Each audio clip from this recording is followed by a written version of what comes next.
Mateus capítulo número 8 começa dizendo assim: quando ele desceu do monte, grandes multidões o seguiram. E eis que veio um leproso e o adorou, dizendo: Senhor, se tu queres, pode me limpar. E Jesus estendeu a sua mão e o tocou, dizendo: eu quero ser limpo. E Jesus estendeu a sua mão e tocou, dizendo: eu quero ser limpo. E imediatamente a sua lepra foi purificada. E disse-lhe Jesus: olha, não digas a nenhum homem, mas vai pelo teu caminho, mostra-te ao sacerdote e apresenta a oferta que Moisés ordenou como testemunha para eles. E você diz amém.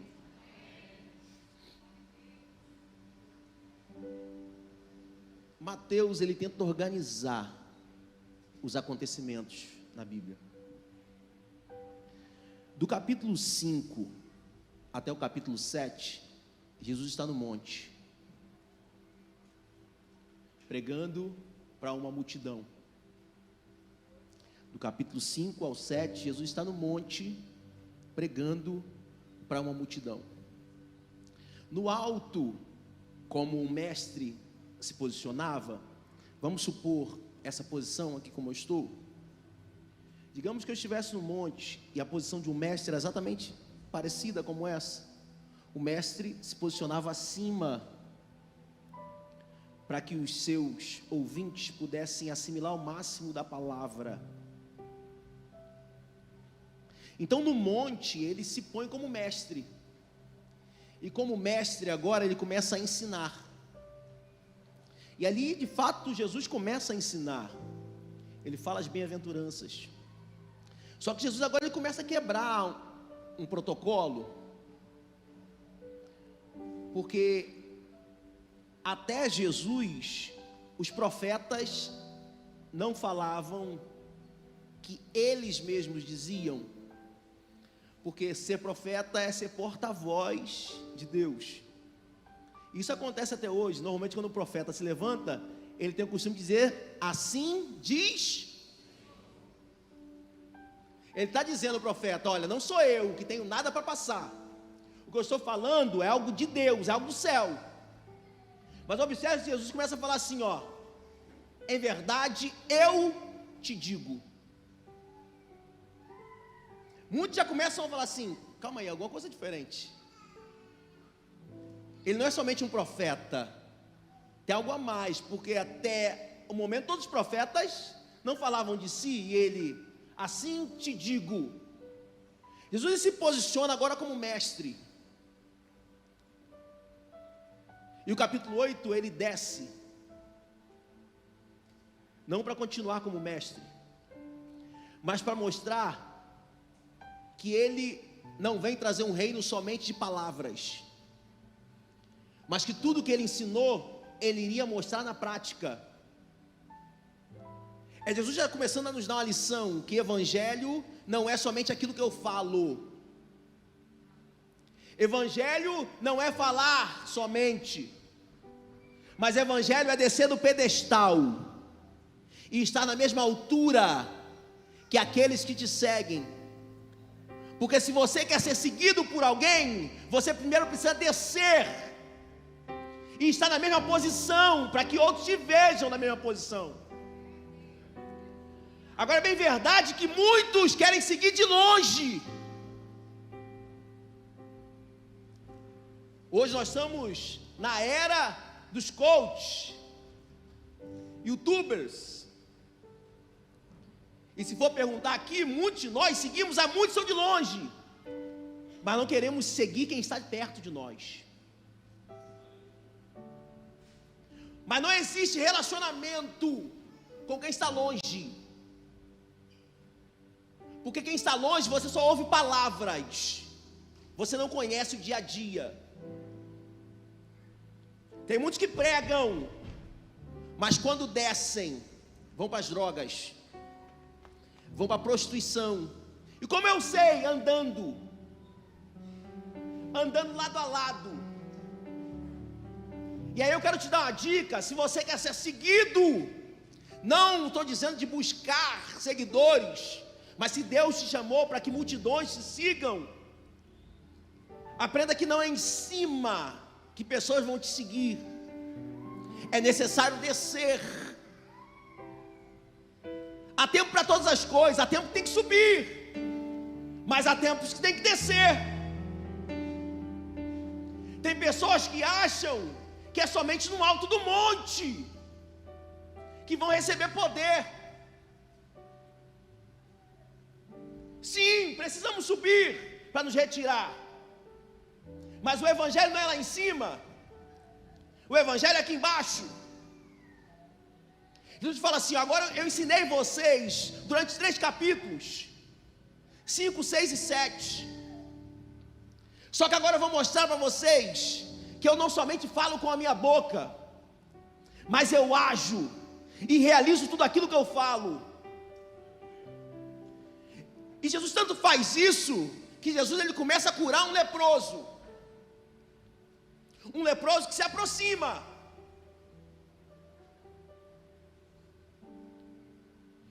Mas também vem um centurião até ele e fala assim: ó, manda curar o meu servo. E Jesus mesmo estando longe fala assim: ó, eu libero uma palavra daqui aonde eu estou, e lá onde ele está, ele vai ser curado. Decorre o capítulo e se apresenta a sogra de Pedro, agora ardendo em febre. Jesus não sabia o que estava dentro, mas ele fala: até o que está dentro de você, mesmo que eu não conheça, eu também curo. Vem a tempestade, Jesus lança uma palavra para o vento e para o mar: aquieta-te. Jesus fala: eu desci do monte, e agora também eu tenho poder sobre a natureza, e digo, se for para te ter, se for para conquistar você, eu mando até o mar ficar calado. Ele atravessa o mar, e agora vem o gadareno, os demônios. Jesus fala: sai desse corpo. Jesus ele desce do monte agora numa posição de autoridade, para mostrar: eu curo quem está perto, o leproso, e curo quem está longe, o servo do centurião. Eu curo aqueles que precisam de curas internas, e também tenho poder sobre o vento e sobre o mar, e também tenho poder sobre demônios e sobre o inferno. Não tem poder que eu não possa curar, não tem área que eu não possa entrar, não tem nada que vai me parar. Esse Jesus se apresenta agora, é esse Cristo que se apresenta. A Bíblia vai dizer que ele desce e multidões o seguem. Multidões o seguiam porque queriam ver, e acaba sendo natural isso. A multidão está seguindo, ele vai e a multidão segue. Se segue, está vendo o que ele faz. E muitos queriam o seguir, não para ter relacionamento com ele, mas para ver aquilo que ele poderia fazer. Afinal de contas, a maioria de nós gostamos de ver coisas. Se fosse anunciado que hoje ia vir aqui um homem ou uma mulher que faz prodígios e milagres, irmão, ia ter gente saindo pelo ladrão aqui. Porque o povo gosta de ver. O povo gosta de ver para crer. Mas enquanto a multidão seguia, um leproso se aproxima. E o texto vai dizer que esse leproso não só se aproxima, ele o adora. Enquanto multidões o seguiam para ver, vem um imundo e se aproxima. Aqui eu aprendo o seguinte: enquanto eu o sigo, eu o vejo, mas quando eu me aproximo, eu recebo.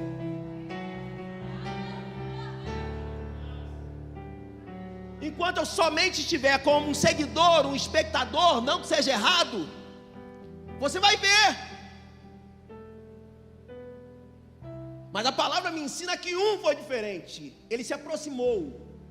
E ao se aproximar, ele recebe aquilo que ele se apresentou com um propósito. Então, não saia daqui apenas querendo ver. Você entrou aqui, está me escutando. Você agora precisa se aproximar dele. Porque é o fato de você se aproximar dele que vai fazer você receber aquilo que está dentro do teu coração.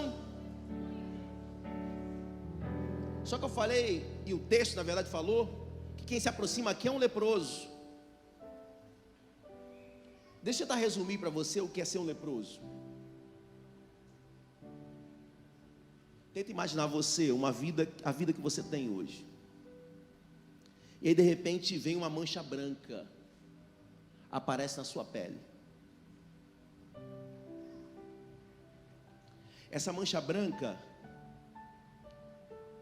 a sua família começa a ficar temerosa. Porque ela pode ser várias coisas. Mas dentro dessas várias coisas, essa mancha branca pode ser uma lepra. A família desse homem agora começa a ficar temerosa. E a orientação do próprio Deus em Levítico era que esse homem deveria se apresentar agora ao sacerdote. Deveria se apresentar ao sacerdote, o sacerdote deveria examiná-lo. E esse exame começa primeiro se despindo. Porque tem pessoas que é só mostrar parte da mancha.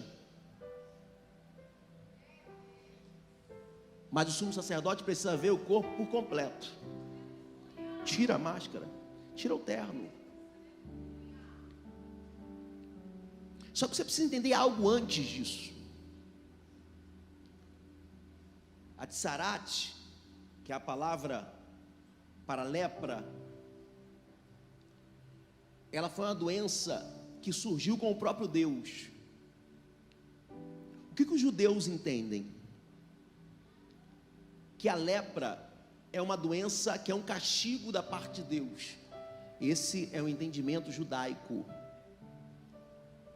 Os judeus entendem que a lepra é uma enfermidade, uma doença enviada pelo próprio Deus para castigar o homem ou a mulher que em algum momento tentou exercer ou usurpar algo que não era dele ou dela. Vamos lembrar? Lembra de Miriam? Quando ela começou a questionar a autoridade de Moisés, e ela fala assim: por que ele é líder e não sou eu? Aí começa a inflamar o povo. O que Deus faz? Ah, é? Olha para o teu peito. Quando foi ver, o corpo estava todo manchado. E para isso ela teve que ficar 7 dias fora do arraial. O judeu entende que a lepra era uma doença enviada pelo próprio Deus para castigar pessoas que por algum momento deixou coisas estarem acima do próprio Deus. Esse é o pensamento judaico. E aí, se você for ver outros personagens na Bíblia, você vai ver a mesma coisa no Antigo Testamento. Agora, se coloca no lugar desse homem. Aparece uma mancha branca em você. Esse homem está pensando: eu estou sendo punido por Deus.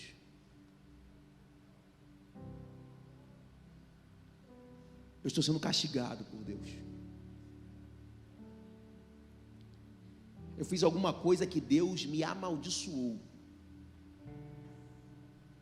Eu sou uma pessoa amaldiçoada.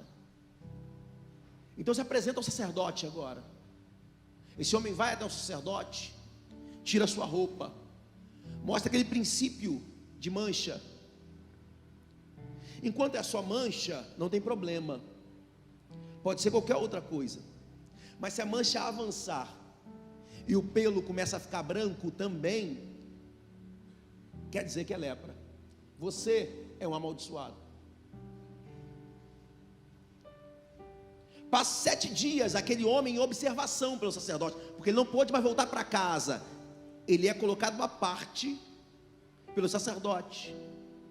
E todo dia o sacerdote vem com uma agulha e fura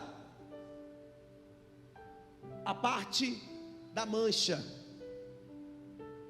Porque a lepra, ela tem um poder de você perder a sensibilidade.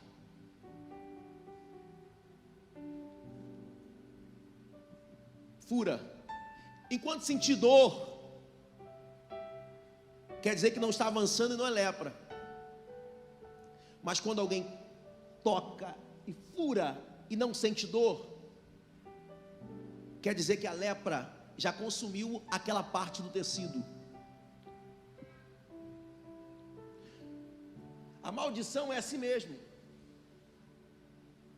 Ela começa a avançar e você nem vai sentindo.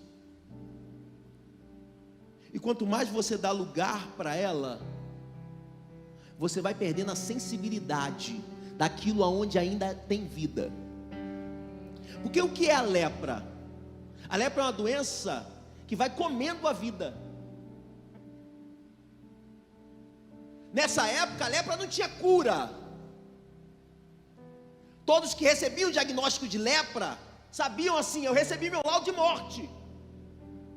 Eu não sei quando, mas eu sei que eu vou ter uma morte lenta e dolorida. E era lenta e dolorida mesmo. Ela ia avançando, ia matando partes do corpo onde tinha vida. As extremidades do corpo normalmente vai caindo. Ponta do nariz, cartilagem da orelha, ponta dos dedos, boca.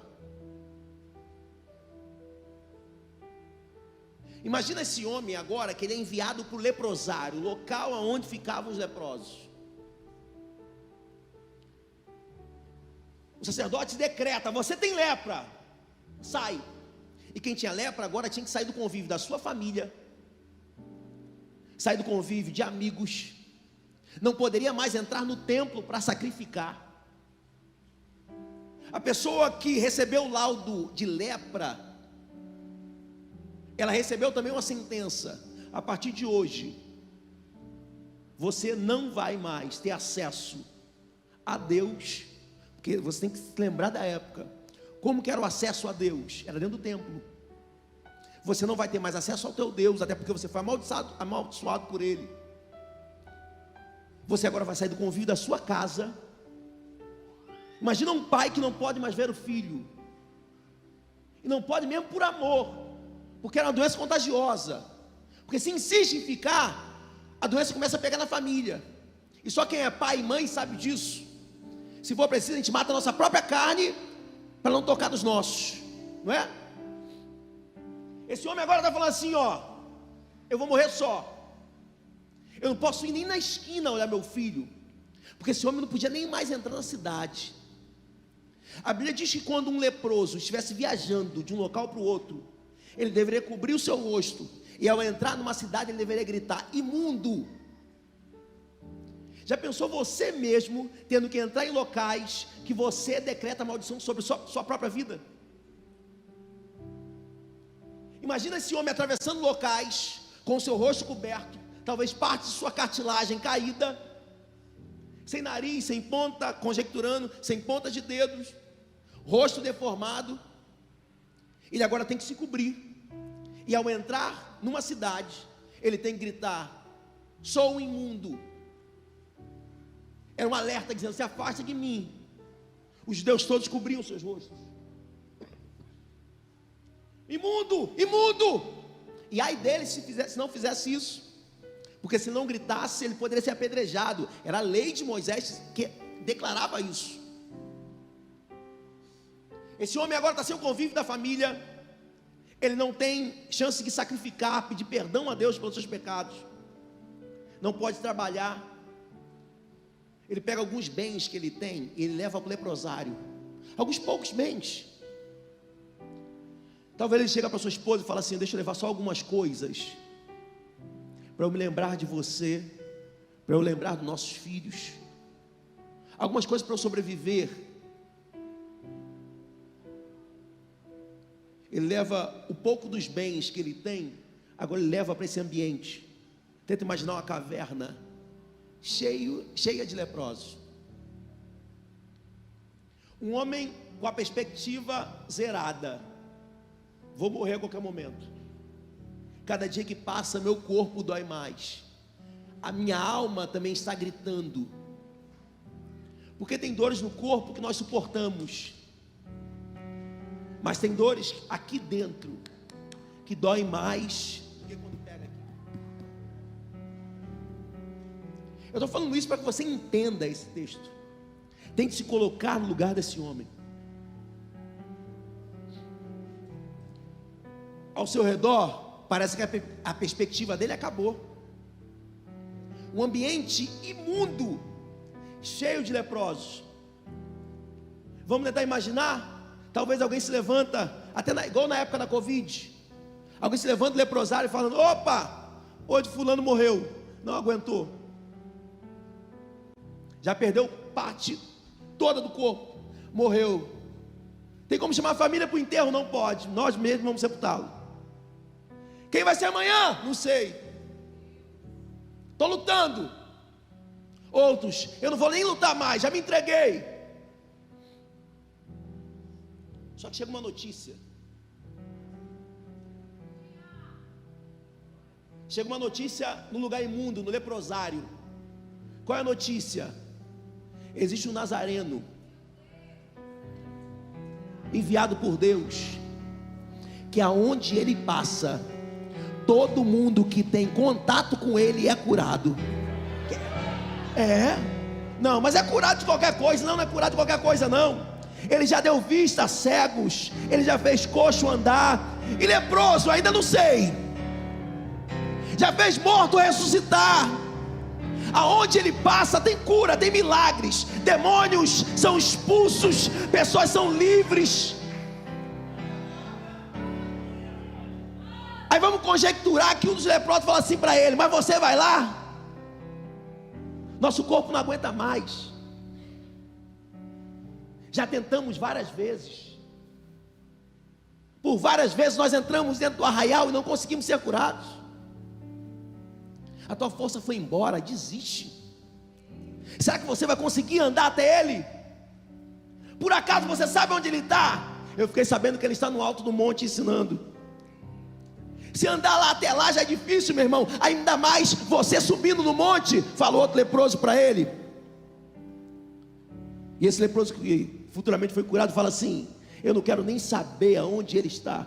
Se for necessário subir no alto do monte, eu vou lutar por aquilo que eu quero. Eu não vou desistir.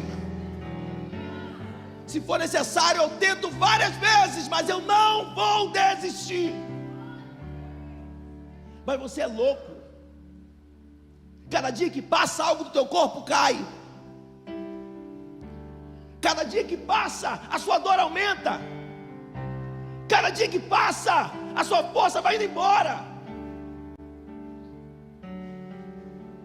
E ele: não vou desistir. Está vindo um homem na nossa direção, e eu também vou na direção dele. Eu não vou desistir.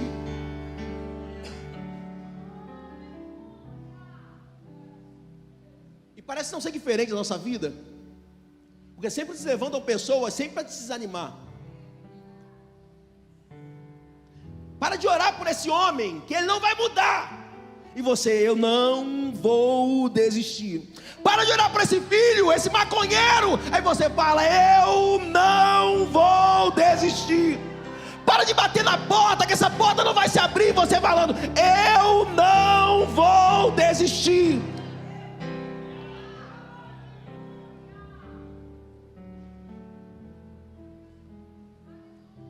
Esse homem fala: eu não vou, e nada vai me parar.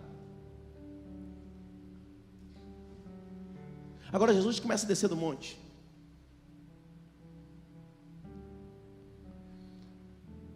Jesus começa a descer. Não é ele que começa a se aproximar. É Jesus que começa a descer. É porque tem pessoas que acham que quem move Deus são as nossas ações. Não, não. Nunca foi o fato de você ir na direção dele. É sempre ele primeiro que desce. Até o fato dele tocar em nós começa por ele. É ele primeiro agora que está descendo. Mas enquanto ele está descendo, existe uma outra ação vindo de outro lado. É o imundo se movimentando na direção dele. O imundo começa a se movimentar enquanto o povo está seguindo. O imundo vem pela frente.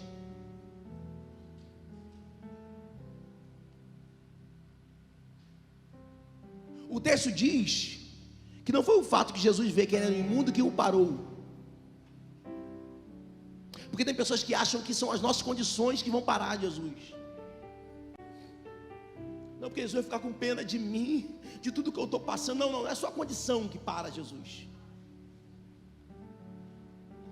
Não, porque eu estou passando um inferno, eu estou num deserto, eu tenho certeza que Jesus vai me olhar. Não, não. Não é o que você está vivendo que vai parar Jesus. Não é a sua imundícia, não é onde você está, não é a sua lepra que para ele. É a forma como você se apresenta a ele que vai fazer ele parar em teu favor. Eu estou falando isso porque o texto diz que esse homem agora o adora. No livro de Marcos, contando essa mesma história, Marcos fala que esse homem faz isso aqui agora.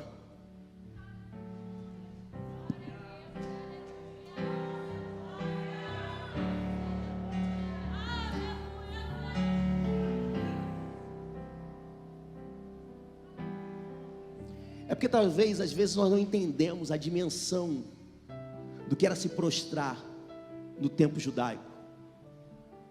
No tempo judaico, sempre existia um mandamento.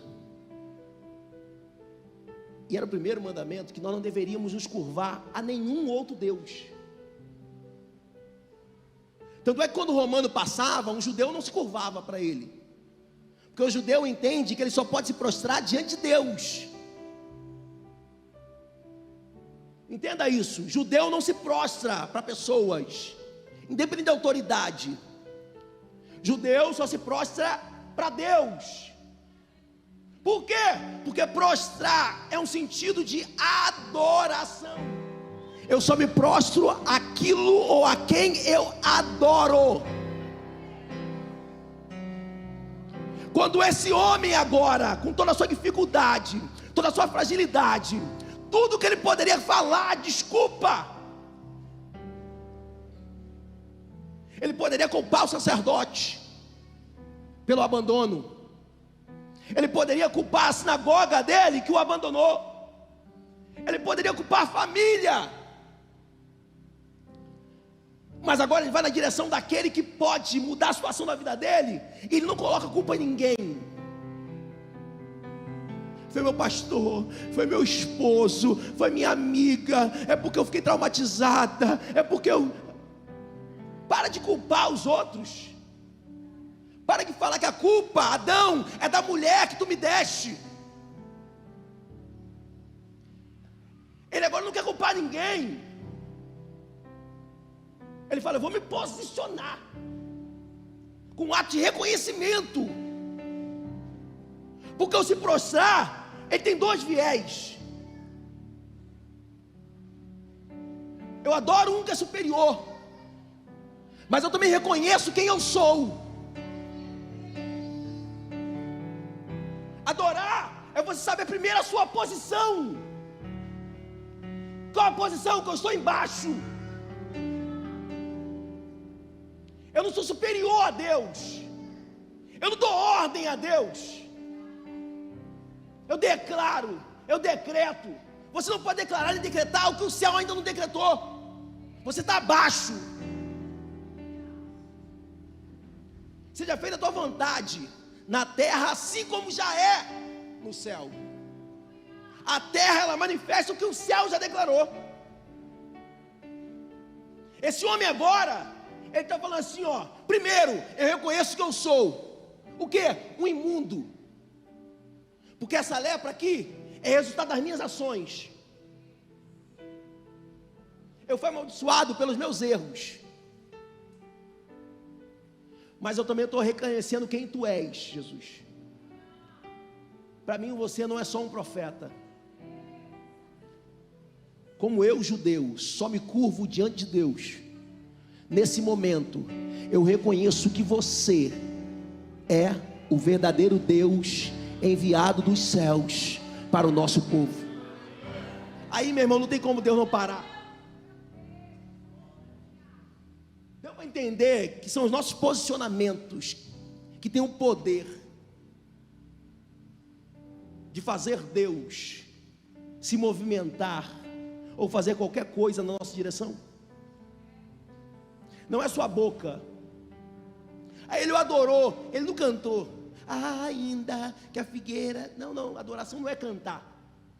Para com isso. Adoração nunca foi cantar. Adoração é ação. Eu posso sim agir através do louvor, da música. Mas a adoração é muito mais do que cantar uma melodia. É muito mais do que percussionar. Adoração é uma ação. Porque não adianta eu cantar aqui e lá fora eu sou um imundo. Não adianta você entrar por essas portas buscando a santificação e lá fora ser uma imunda.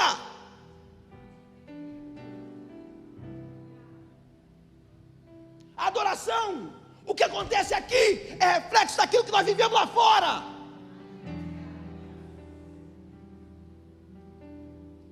O que acontece aqui é reflexo daquilo que eu vivo em casa com a minha esposa,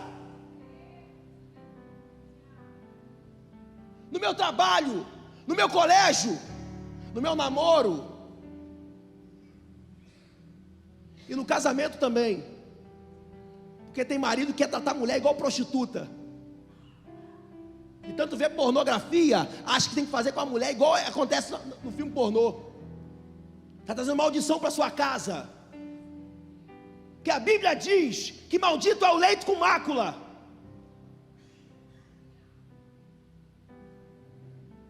Aqui, quando eu digo aqui, tem que ser reflexo daquilo que nós vivemos lá fora. Isso é adoração. Esse homem falando assim, ó: agora eu vou me prostrar, porque eu reconheço que eu não sou nada. Eu reconheço que de fato essa lepra é resultado do meu erro. Eu sou uma pessoa amaldiçoada. Eu errei. Mas hoje eu me prostro diante de ti, reconhecendo quem tu és. E eu te peço, na verdade eu reconheço mais uma vez, se tu quiseres, tu podes me curar. Esse mundo agora, ele não pede para Jesus: me cura por favor. Ele poderia pedir, mas Isaac, ele fala assim, ó: poder eu sei que você já tem, e eu não quero agora que a minha vontade seja estabelecida, porque o principal eu já fiz, foi me prostrar diante de ti. O que acontecer daqui por diante, para mim, acabou. Qualquer coisa que a sua vontade fizer, para mim, está maravilhoso. Mas se tu quiseres, tu podes me purificar. Calma aí, ele era um doente. Por que ele não falou: se tu quiseres, tu podes me curar? Porque ele fala de purificação. É mais uma vez esse homem nos dando uma lição. Muitos de nós nos aproximamos de Deus buscando apenas aquilo que Ele pode fazer, aquilo que nós necessitamos. Mas esse homem fala, ele vai além. Eu sei que o Senhor tem poder, mas o que eu mais quero não é ter o meu corpo físico sarado. O que no fundo eu quero é porque eu sempre aprendi, Senhor Jesus, que para entrar no seu templo eu preciso estar puro. Eu tenho saudade da minha família. Eu tenho saudade do meu trabalho, dos amigos, da minha filha, do meu filho, da minha esposa. Mas sabe o que eu mais tenho saudade, Jesus? Era na época quando eu levava o meu cordeiro, nos dias de festa. E eu entrava diante do teu templo, falando assim: Senhor, perdoa os meus pecados. Eu quero tanto sentir a tua presença hoje. Eu quero tanto ser purificado hoje. Olha o que esse homem pede a Jesus: se tu quiseres, eu sei que o Senhor pode me purificar. A mim, meu corpo está doendo, mas o que minha alma está gritando é de ter acesso a ti, é ter acesso ao teu Pai. Mas se tu quiseres, tu pode me purificar. Para surpresa daquele homem, de todo mundo, Jesus fala assim: eu quero. Sabe por quê, irmãos? A maioria de nós duvidamos até das coisas que nós pedimos a Deus. Nós achamos que Deus não quer nos dar. Nós achamos que Deus não quer fazer. Quando Jesus fala assim: eu quero. Deus chega para Sara e fala: você vai ser mãe. Ela já velha fala: aqui só sai leite em pó. Ela riu. Quando a promessa já havia sido lançada há muito tempo atrás. Tem promessas que Deus nos fez, já passaram anos, e muitos de nós não acreditamos mais que Ele tem poder, que Ele é o poder, que Ele é a profecia, e que Ele é a realização. Jesus, eu quero.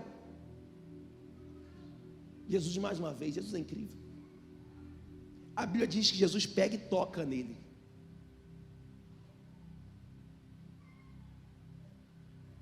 O livro de Levítico diz que aquele que tocava no imundo se tornava imundo. Mas o problema é que muitos de nós interpretamos a lei às vezes errada.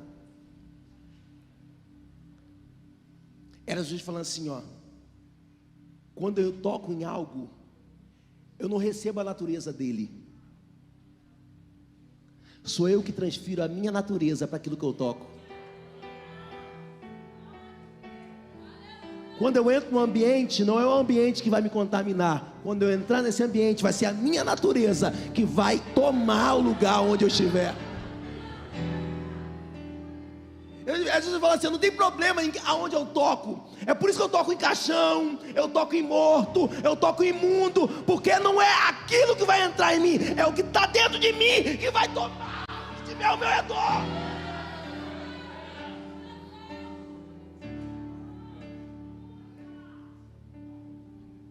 Só que eu vejo um Jesus também humano, e é esse evangelho que nós precisamos entender.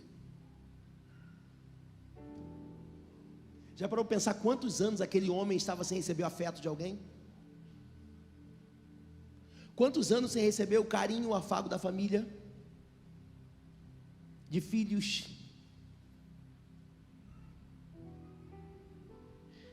É Jesus falando assim: ó, eu quero. Mas antes de tornar o seu corpo puro, deixa eu te mostrar que eu tenho e quero te dar um afago. Fico imaginando Jesus fazendo um carinho naquele homem, sem nariz, sem boca. Ninguém quer te tocar, mas eu quero. Jesus falando assim: ninguém te dá valor, mas eu te dou. Pessoas querem passar longe de você, mas eu quero estar do teu lado. Mais do que curar você, eu quero ter relacionamento contigo. Mais do que te purificar, eu quero que você esteja perto. Eu quero que você sinta o meu pulsar na minha mão. Eu quero que você sinta o meu calor. Sabe por quê, irmãos? Não adianta nós falarmos de evangelho. Se entrasse talvez aqui uma pessoa toda de branco, que evangelho é esse? Não, é dar um abraço. Posso te dar um abraço? Posso orar por você? Mas o que está nele vai pegar? Não, é a sua natureza que entra neles. Como que entra? Começa a entrar pelo amor. É pela tua mão acariciando. Vem cá. Se entrar um homossexual, você tem que abraçar. O pastor Jorge falou isso no primeiro culto. Nós precisamos abraçar mais. Amanhã é dia, nós vamos entregar quentinha. Vai vir aqueles cracudos fedorentos, irmão. Estou falando de fedorento. Mas sabe o que mais eles querem? Até mais do que a tua oração.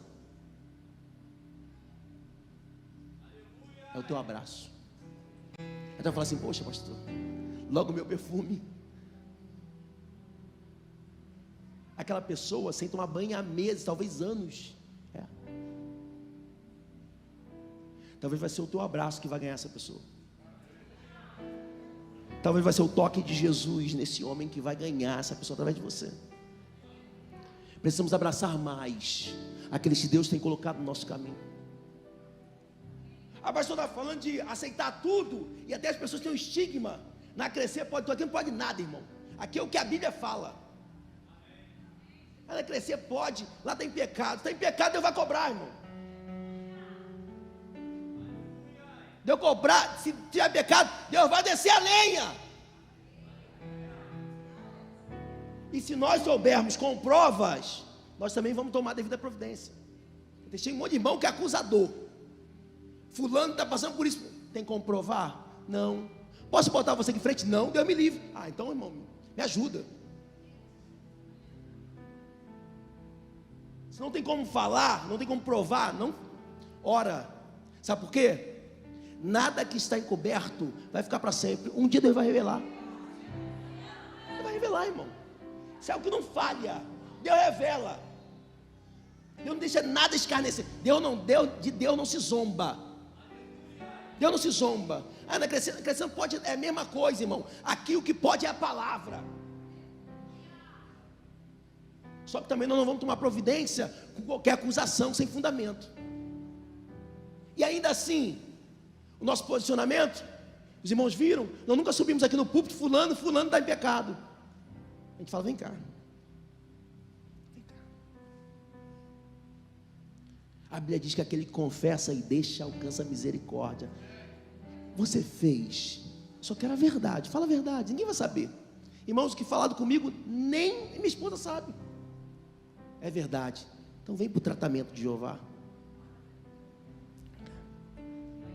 Vem cá. Vacilou, fez isso, fez aquilo, deu mole, mas vai ficar aqui. Vou te abraçar. Ah, pastor, está abraçando o pecador. Não importa o que você pensa. O que importa é eu com Jeová e a pessoa. Eu vou cuidar. Jesus agora pega esse homem e toca nele. Jesus o tocou. E ao toque de Jesus, imediatamente ele foi purificado.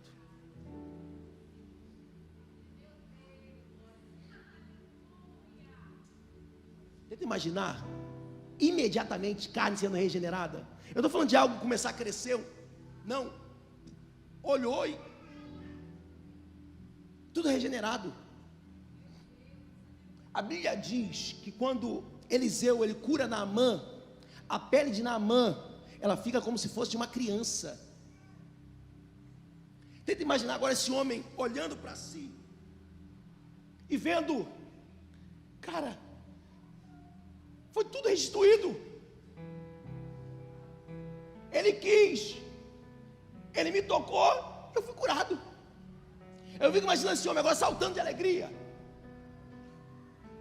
desesperado para querer contar para os outros, porque é assim que acontece quando Deus faz algo conosco. Nós queremos contar, e não é errado em parte. É certo quando ele fala conta, mas tem um momento que ele fala, shh. Foi o que aconteceu com esse homem. Ele se levanta eufórico, e Jesus fala assim, ó, não conta para ninguém. Mas a Bíblia diz que Jesus foi veemente, o repreendeu veementemente. Eu estou mandando, não é um pedido, você não vai contar nada para ninguém. É porque tem vitórias que nós perdemos devido à nossa precipitação. Por quê? Quem declarou para ele que ele estava com lepra? Foi o sacerdote. Agora Jesus falando assim: você vai voltar para o mesmo lugar que declarou você imundo, para que ele declare que você está limpo. Eu tento imaginar agora esse homem tentando voltar assim: mas eu posso também voltar lá no leprosário, porque tem alguns bens ainda que são meus. Deixa eu voltar, falar para aqueles meus amigos que eu fui curado, aqueles que duvidaram. Eles falam assim: não volte para o lugar da onde você vivia a imundícia. O que eu fiz com você agora é para você ir direto para o local onde você falou que te sentia falta. Você não queria ser puro? Chega de voltar para comer o seu próprio vômito. Chega de voltar para aquela roda de amigos que sempre te levou para o lado errado. Chega de voltar para aquele relacionamento que só destrói a tua vida. Você não volta mais para o leprosário. Eu vou para onde? Você vai direto ao templo e mostra-te ao sacerdote, para que ele te declare limpos. E depois você entrega a oferta que é correta, para que você fique puro. Fica de pé comigo, por favor.